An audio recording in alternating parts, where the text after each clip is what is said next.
warahmatullahi wabarakatuh. Apa kabar Wah, Anda semua? Senang sekali kembali berjumpa. Saya Hersman Arif dari Forum News Network.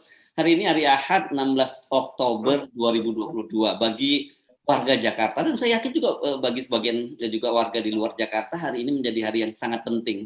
Karena Gubernur DKI Jakarta Anies Baswedan hari ini akan mengakhiri tugasnya setelah bertugas di Jakarta selama 5 tahun terakhir ini. Dan Pemprov DKI sudah menyiapkan sebuah rangkaian acara farewell party atau perpisahan gitu yang diberi nama Terima Kasih Jakarta. Rangkaian kegiatannya itu sudah dimulai sejak subuh ini ya, sejak subuh dimulai dari rumah pribadi Gubernur Anies Baswedan di kawasan Lebak Bulus dan kemudian terjadi iring-iringan nanti, dan acara formalnya sendiri, bukan formal sebetulnya, seremonialnya itu kalau saya lihat jadwalnya itu mulai berlangsung pukul 8 pagi di Balai Kota ya. Ada rangkaian acara dan sebagainya, dan kemudian nanti berakhir pukul 11 sampai kembali lagi ke rumah pribadi Pak Anies Baswedan, udah bukan gubernur lagi DKI Jakarta, di kawasan Lebak Bulus. Jadi bagi Anda yang mau bergabung, ini masih pagi nih, kita mumpung ketemu masih pagi ya, masih jam 8, jadi masih ada waktu kalau mau bergabung beramai-ramai ke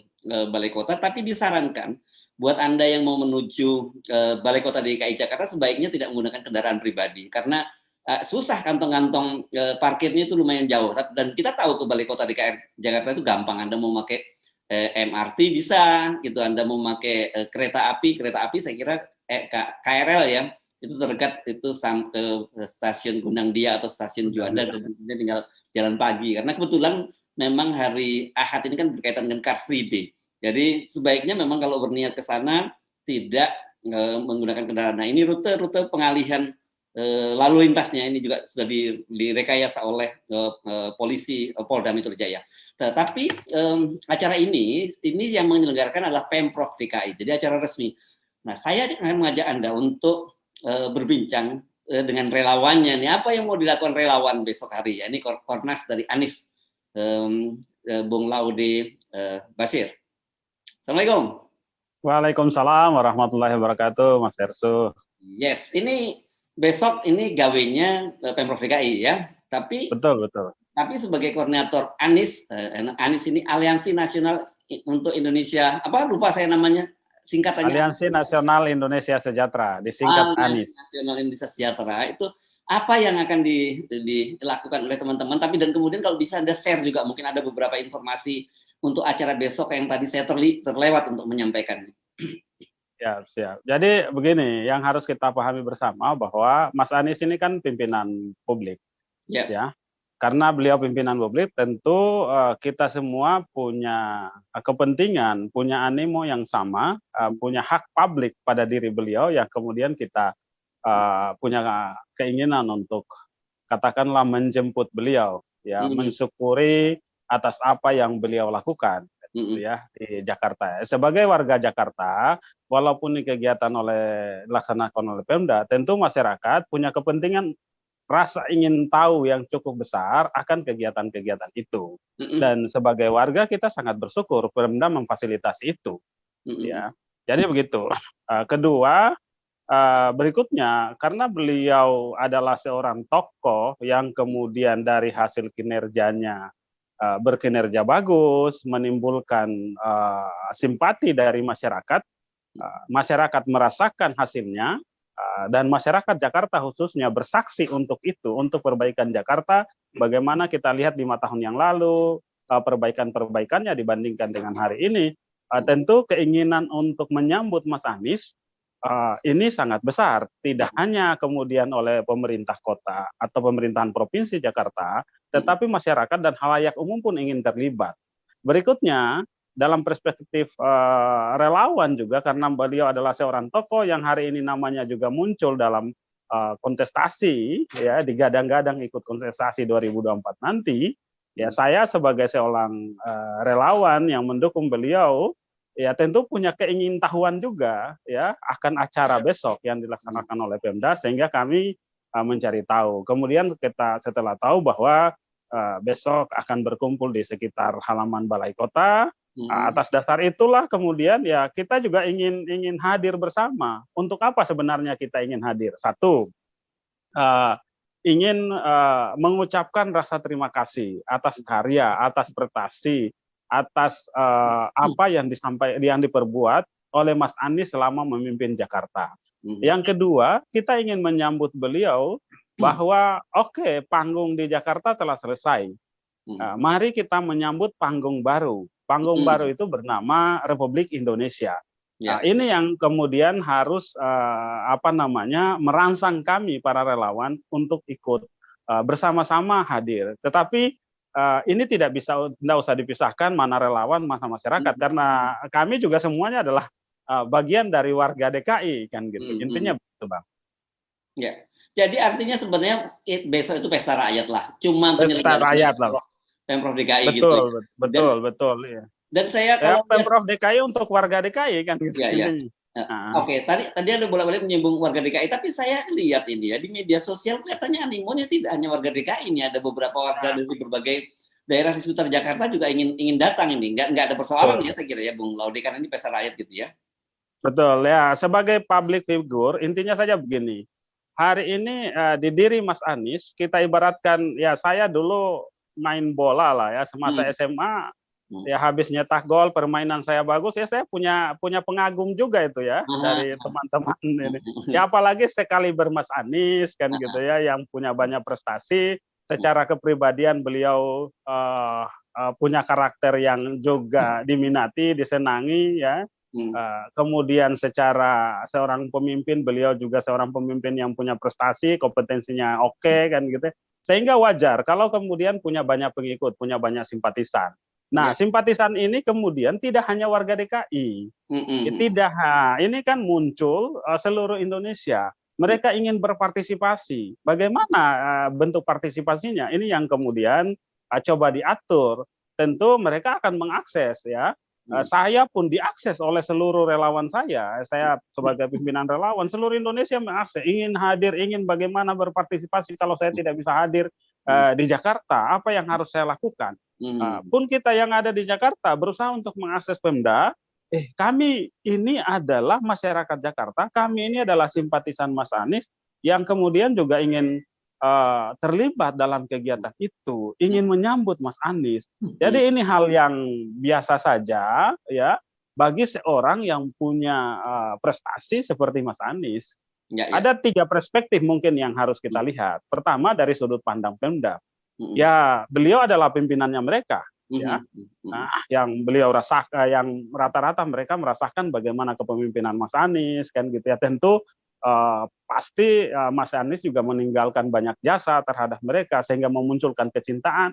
Itu acara besok. Kedua, dalam perspektif sebagai warga DKI, ya ini adalah pimpinan kami, ini adalah gubernur kami yang juga karya-karyanya sangat kami rasakan. Ya, yang berikutnya adalah dari sudut pandang relawan. Sudut pandang relawan melihatnya, oke, itu adalah gubernur kalian warga DKI, tetapi kami iri dengan capaian-capaian di Jakarta kan gitu ya. Bagi teman-teman di luar Jakarta, ya wakafkanlah Mas Anies itu untuk memimpin kami semua kan gitu. Sehingga warga-warga di luar Jakarta juga punya keinginan memanggil Mas Anies jangan hanya menjadi milik Jakarta, tetapi milik seluruh Indonesia. Nah, turunan dari ketiga sudut pandang itulah kemudian bersatu besok dengan berbagai kreasi memunculkan pada bagaimana cara mengapresiasikan perasaan terhadap Mas Anies. Ya, jadi saya dengar ini pesta semacam ini, pesta penyambutan atau pesta perpisahan ini tidak hanya terjadi di Jakarta ya, ada banyak relawan di berbagai daerah yang akan melakukan acara serupa ya.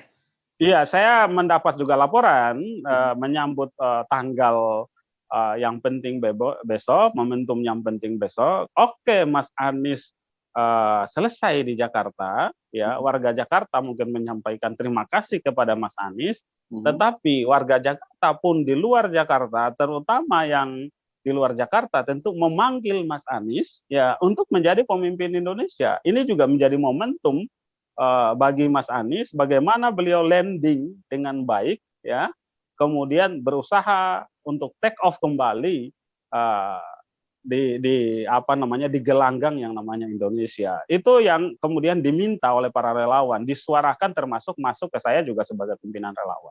Ya, Oke, sebelum kita ngomongin jaringan relawan yang Anda siapkan itu, mari kita diskusikan gitu ya. Kan Anda mau menjual Pak Anies Baswedan ini untuk dari sukses menjadi Gubernur DKI Jakarta dan ingin menjadi pemimpin nasional gitu.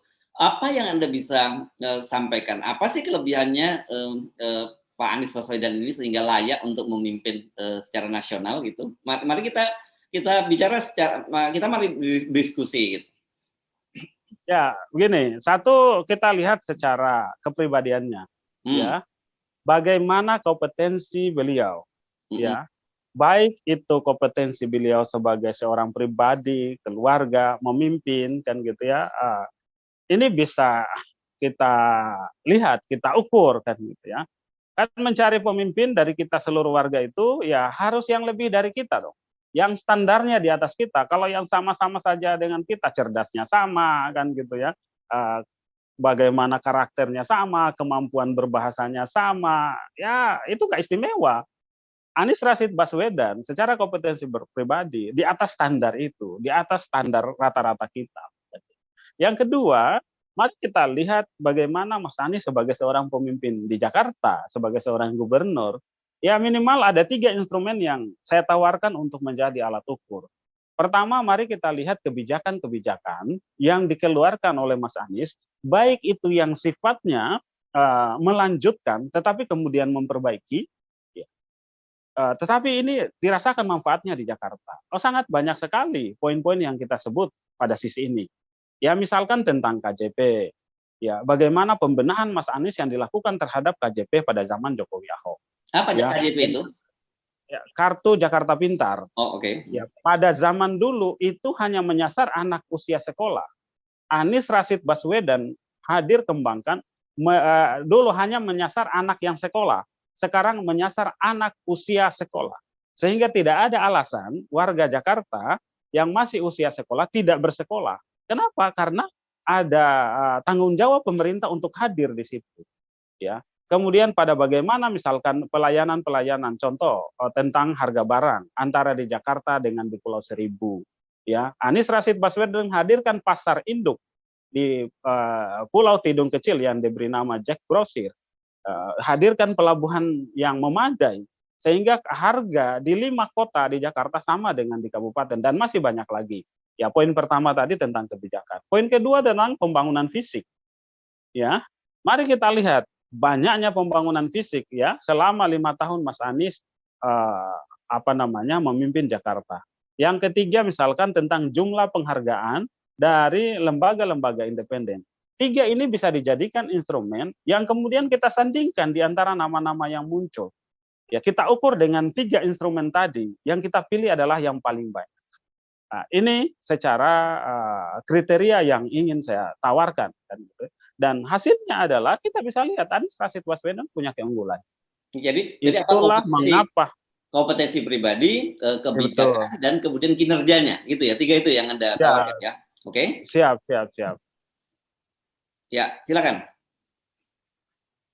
Oke, jadi ya kompetensi pribadi, kemudian 3 instrumen tambahan itu adalah dilihat dari kebijakan-kebijakannya, dari pembangunan fisiknya, dan dari penghargaan yang diterima dari lembaga-lembaga independen. Penghargaan ini kan pengakuan atas kinerja. Oke, apa saja sih yang bisa dibanggakan kalau dari internasional, yang bagaimana dunia internasional melihat kepemimpinan Anies Baswedan di Jakarta? Ya, jauh sebelum Anies Rashid Baswedan memimpin Jakarta, beliau kan sudah dikenal di dunia ya sebagai seorang tokoh muda Indonesia yang punya prestasi. Tetapi ketika beliau memimpin Jakarta, saya rasa kalau membaca berita, melihat di TV, ya kedutaan-kedutaan itu silih berganti datang ke Jakarta.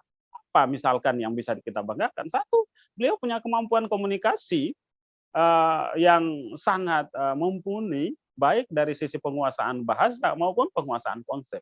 Menyebut nama Anies Rashid Baswedan, ya paling tidak ada 3 kata yang selalu melekat pada dirinya. Pertama, adanya ide.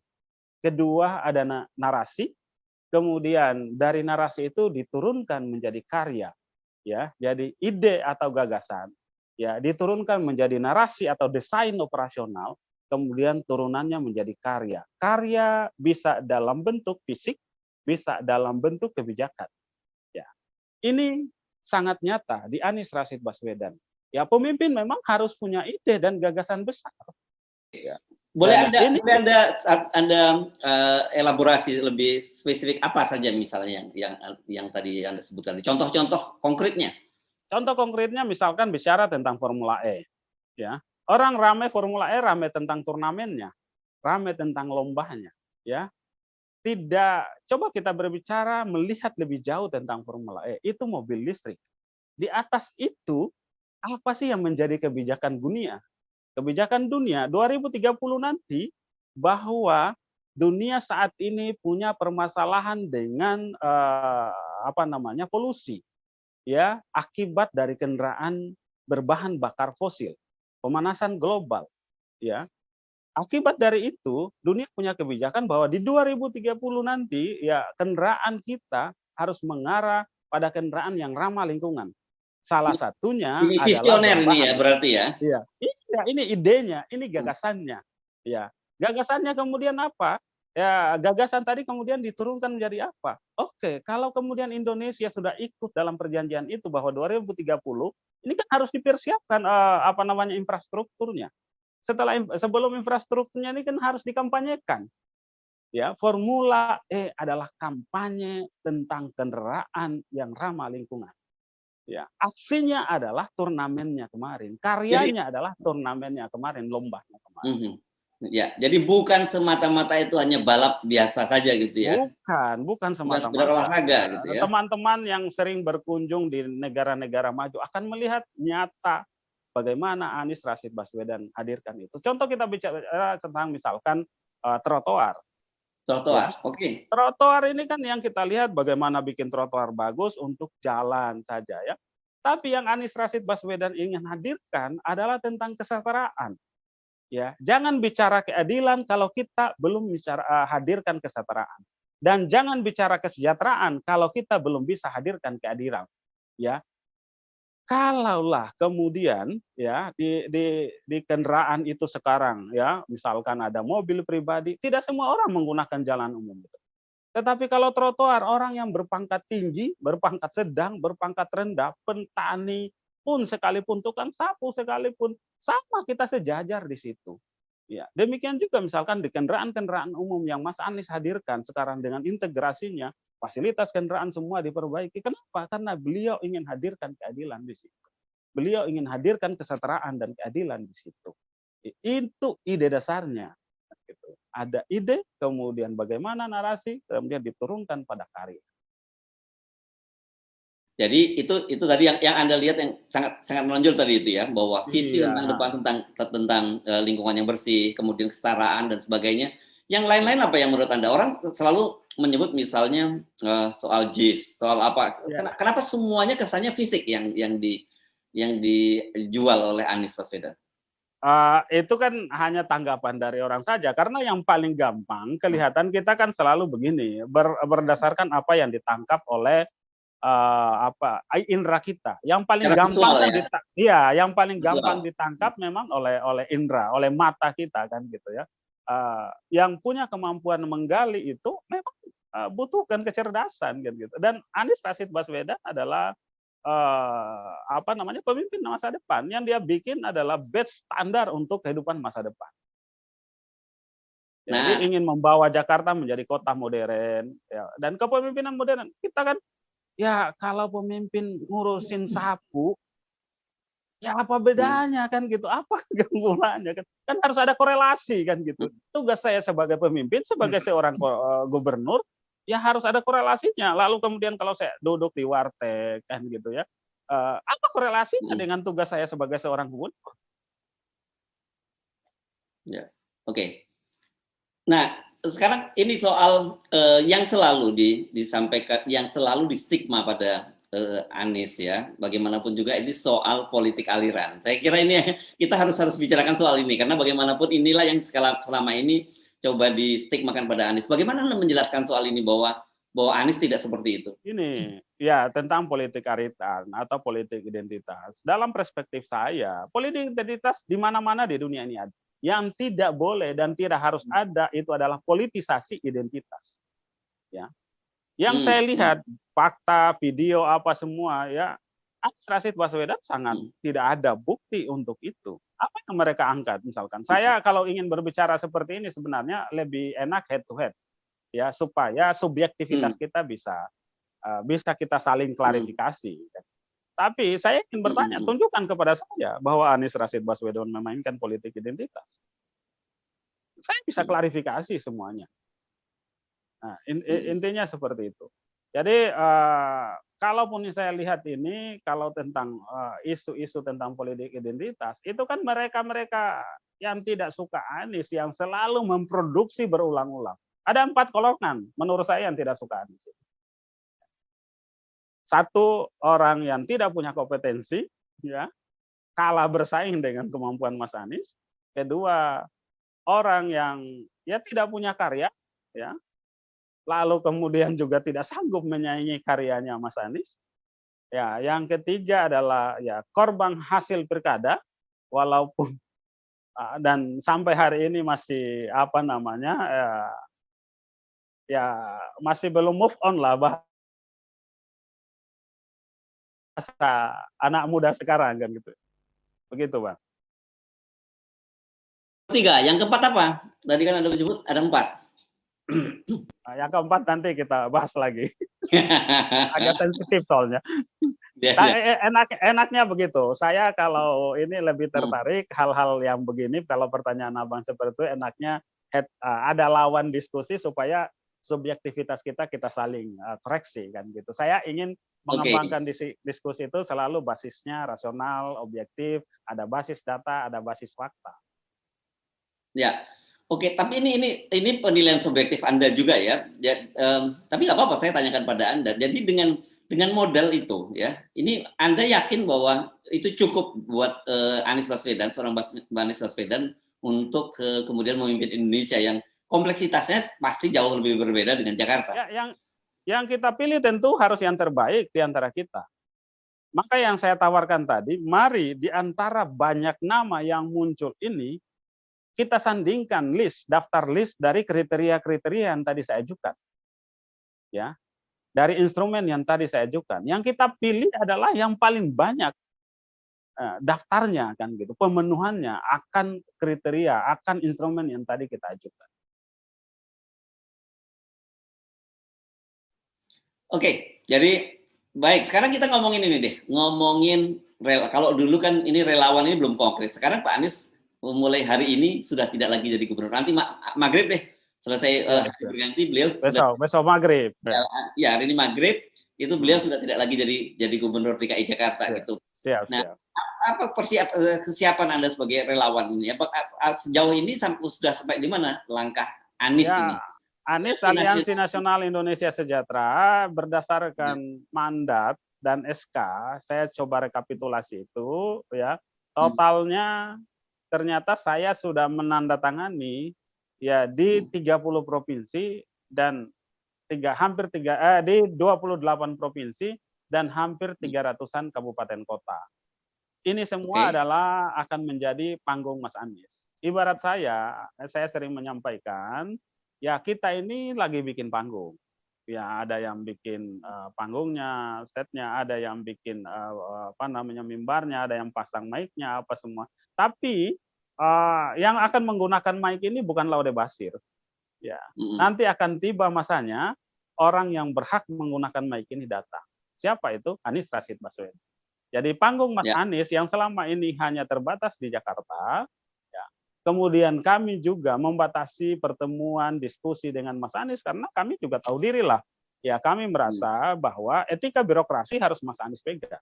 Kami adalah mantan-mantan simpatisan Mas Anies, relawan Mas Anies di Pilkada DKI yang tetap berupaya untuk kritis, menjaga beliau bagaimana upaya pemenuhan janji kampanye beliau di Jakarta. Jadi kalaupun kita ketemu, kita nggak bicarakan urusan bagaimana 2024, kita bicarakan tentang pemenuhan janji kampanye dia di Jakarta. Tetapi pasca ini, tanggal 17 besok, ya kita akan mulai menagih, meminta waktu Mas Anies untuk bicara 2024.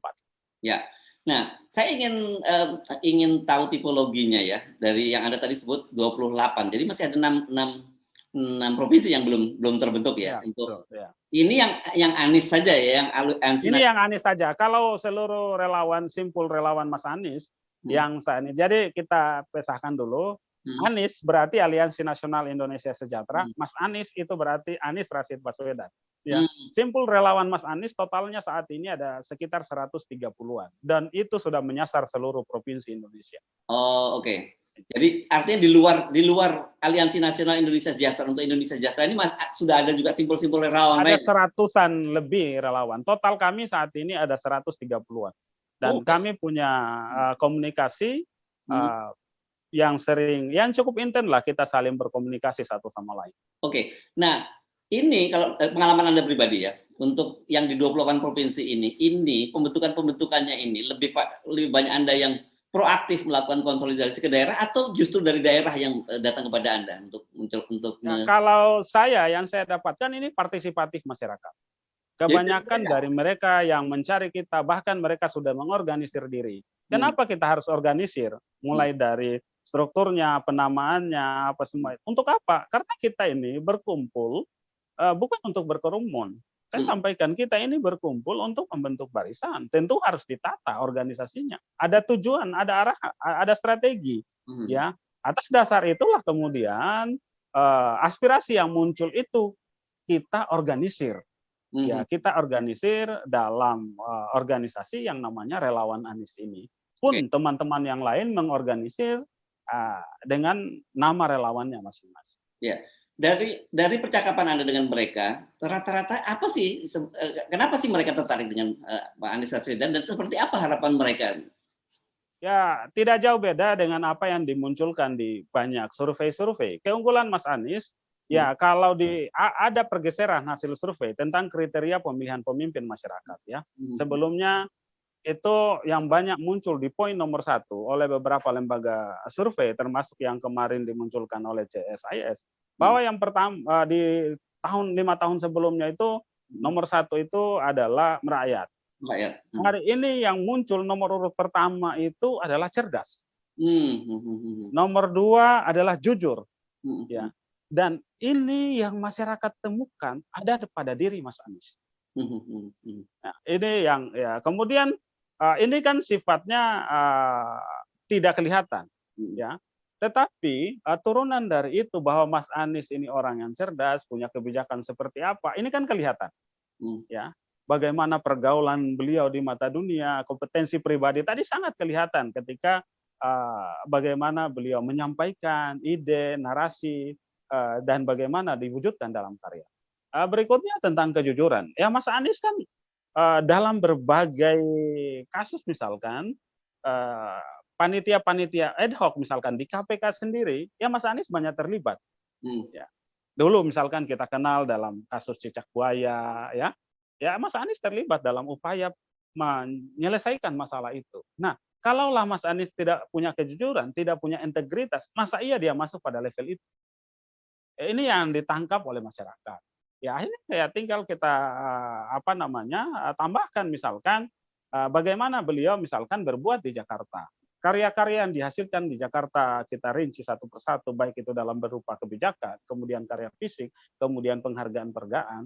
Ini kan bisa diekstrapolasi. Hari ini bisa terjadi di Jakarta. Kalau kita ekstrapolasi pada level nasional nanti, ya orang itu akan cenderung punya konsistensi ya kalau cara berpikir, karakter apa semua. Itu yang kita Ya, ingin sampaikan dan memang masyarakat lihat. ya. Oke. Nah, saya ingin tahu tipologinya para pendukung Anies Baswedan ini. Kan kita selalu tahu bahwa ada pembelahan gitu ya di dalam masyarakat kita. Dan Ya. apakah pertanyaan saya, pendukungnya Anies Baswedan itu masih mencerminkan itu, terutama di level-level daerah? Karena kalau katakanlah kanan, kemudian kalangan intelektual dan sebagainya gitu ya. Nah, sementara kan kita tahu kalau di Jakarta, misalnya kan ada bahkan tokoh-tokoh senior di PSI gitu yang dalam dulu sebelumnya itu adalah head to head dengan Anies Baswedan kan secara politik, itu ternyata sekarang sudah bergabung ke sana. Apakah di daerah juga Anda melihat fenomena semacam itu? Ya, sangat nampak sekali. Jadi kalau memang pemilu kita bergeser ke istilahnya demokrasi yang substansial, turunannya berarti pemilih cerdas, masyarakat kemudian pertimbangan-pertimbangan memilih itu karena pertimbangan-pertimbangan karya, pertimbangan-pertimbangan yang rasional, yang objektif. Ya pergeserannya seperti itu semua. Insya Allah pembelahan tadi lama-lama bisa dipahami oleh masyarakat bahwa ternyata kita selama ini termakan oleh isu-isu, oleh hoax yang seolah-olah sengaja diproduksi berulang-ulang kan gitu. Dan itu nampak ya masyarakat pada akhirnya kan kita hanya sampaikan, tolonglah ketika ada info seperti ini dibuka, dipelajari lagi, ya maka memunculkan kemudian kesadaran, oh ternyata kami selama ini termakan isu-isu yang tidak Nah, benar. itu kan Dan akhirnya ekspektasi Anda ya, itu ekspektasi. ini bukan ekspektasi, ini yang saya temukan. Oh, Anda Banyak banyak pendukung yang awalnya tidak suka Mas Anies menjadi bentuk relawan sendiri. Ya, tidak enak juga untuk kita sebut misalkan. Banyak saya temukan di masyarakat. Ya, di berbagai wilayah itu mereka mengakui, apalagi yang sudah sering bolak-balik Jakarta. Ya, Jakarta belum sempurna lah ya, Mas Anies tidak sempurna, tetapi minimal sangat nampak, sangat kelihatan sekali. Ya, contoh kita bicara banjir. Ya, yang sekarang banyak disampaikan, iya, benar Jakarta masih banjir. Ya, tetapi jumlah titik genangan air ketika curah hujan ya tinggi itu tidak sebanyak dulu, satu. Kedua adalah kecepatan surutnya. Yang dulu bisa berhari-hari, sekarang 6 jam, 7 jam selesai semua. Ya, Bung Laude, ini kan selalu orang menyatakan bahwa oh kalau Anies itu kuat di wilayah perkotaan, kalangan 3D, kemudian Indonesia bagian barat. Kebetulan Anda kan dari Indonesia Timur sendiri ya. Anda lihat bagaimana dukungan di Indonesia Timur terhadap Pak Anies Baswedan ini? Oh sangat besar sekali ya di kampung. Oh ya? Saya ini kan putra Sulawesi kelahiran Maluku.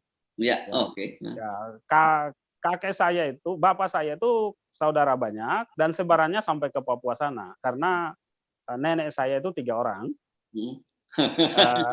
Ibu saya juga lebih dari 1 lah ya.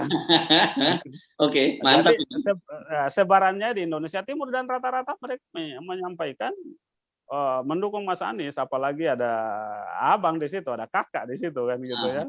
Bahasa mereka begitu dan semua saya cross check bukan hanya di keluarga saya, di berbagai daerah yang tidak di saya hari ini kedatangan teman-teman dari Manado menyampaikan dukungan untuk Mas Anies karena ini orang ketika datang ke Jakarta melihat perubahan Jakarta itu semua geleng-geleng kepala dan menyampaikan kita harus dukung ini orang baik, orang seperti ini yang cocok memimpin Indonesia ke depan. Ya jika Indonesia ke depan ingin lebih maju seperti negara-negara maju hari ini. Ya, Anda sangat optimis ini ya? Saya optimis, Bang. Kalau saya tidak optimis, ngapain setahun yang lalu saya deklarasi? Saya deklarasi itu dalam gelap malam, dalam tanda petik.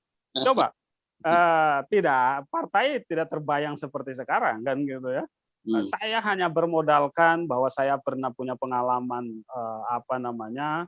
sempat bolak-balik ke negara maju, bagaimana mereka mencari pemimpin.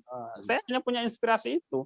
Saya sampaikan kepada Bang Hersut setahunan lalu kita mau wawancara. Ini 3 tahun, Bang Hersut nanya saya, 3 tahun lagi pencalonan. Iya, justru karena 3 tahun lagi. Mengapa? Salah satu kesalahan kita selama ini calon presiden, ya pemimpin yang begitu penting, kita memilihnya seminggu, 2 minggu, atau 1 bulan paling cepat baru kita tahu siapa kandidat kita.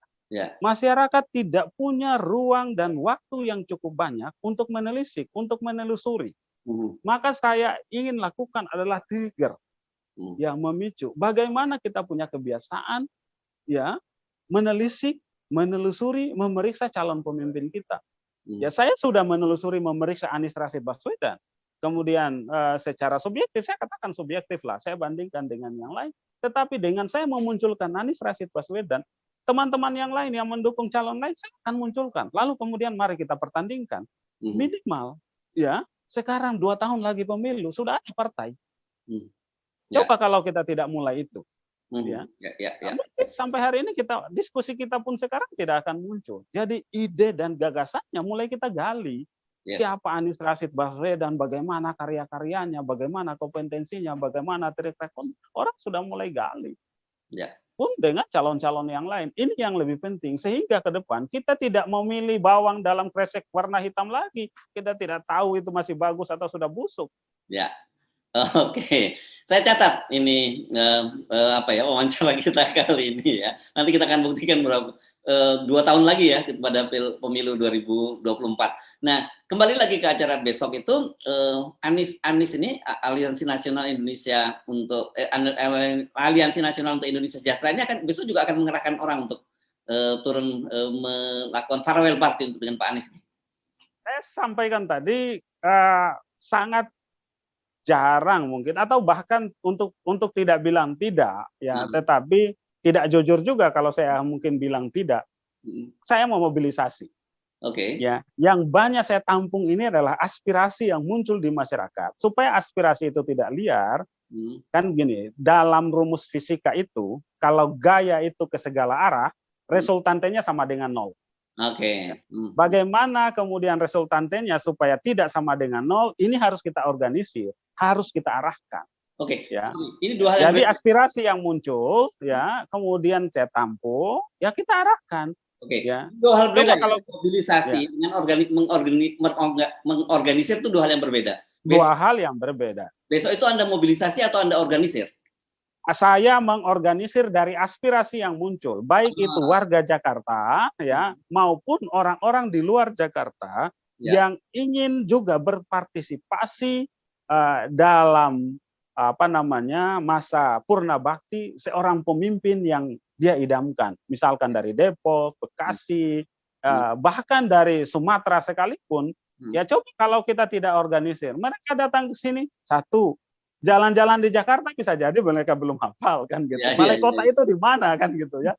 Kedua, nginap di sini kan gimana. Bagaimana aturan besok misalkan masuk Sudirman Tamrin saja nggak boleh masuk mobil di situ. Itulah fungsi organisir tadi. Yes. Oke, baik. Terima kasih Bung Laude ya. Sampai nanti. Ya, jadi saya mengakhiri begini Bang. Jadi besok siapapun warga yang mengidamkan Mas Anies ya, yang senang pada Mas Anies, yang bersaksi atas keberhasilan Mas Anies membangun Jakarta. Mari sama-sama kita hadir ya di Balai Kota DKI Jakarta dari jam 7 sampai jam 10 dan jangan ada atribut-atribut politik. Besok adalah pesta rakyat, acara kita dari rakyat untuk rakyat. Mas Anies akan menyampaikan terima kasihnya kepada warganya yang selama ini bekerja berkolaborasi membangun Jakarta sehingga menjadikan suasana lebih Jakarta jauh lebih adem. Ya, Mas Anies juga melaksanakan pembangunan, bekerja dengan efektif, itu semua atas dukungan masyarakat. Itu yang ingin mungkin Mas Anies sampaikan, dan kita sebagai masyarakat, kita punya pemimpin seperti Mas Anies, mari kita kawal beliau, kita jaga beliau, beliau orang baik, jangan biarkan sendiri. Ayo sama-sama kita berbondong-bondong bersama-sama orang baik. Oke, baik, terima kasih Bung Laude Basir, Koordinator Nasional Anies, Aliansi Nasional Indonesia untuk Indonesia Sejahtera. Assalamualaikum warahmatullahi wabarakatuh. Waalaikumsalam warahmatullahi wabarakatuh. Ya, jadi bagi Anda hari ini masih waktunya masih memungkinkan. Ini masih pagi ini ya. Jadi dimulai kalau seperti tadi saya sebutkan tadi kalau Bung Laude menyebutnya jam 7, tapi sebenarnya kegiatannya sudah dimulai dari subuh. Dari jam 4 subuh terus sampai mulai acara formal di mana di Balai Kota DKI. Balai Kota. Ya, siap. Oke, saya Hasbunur Arif dari Forum News Network. Sampai jumpa lagi. Assalamualaikum warahmatullahi wabarakatuh. Waalaikumsalam warahmatullahi wabarakatuh.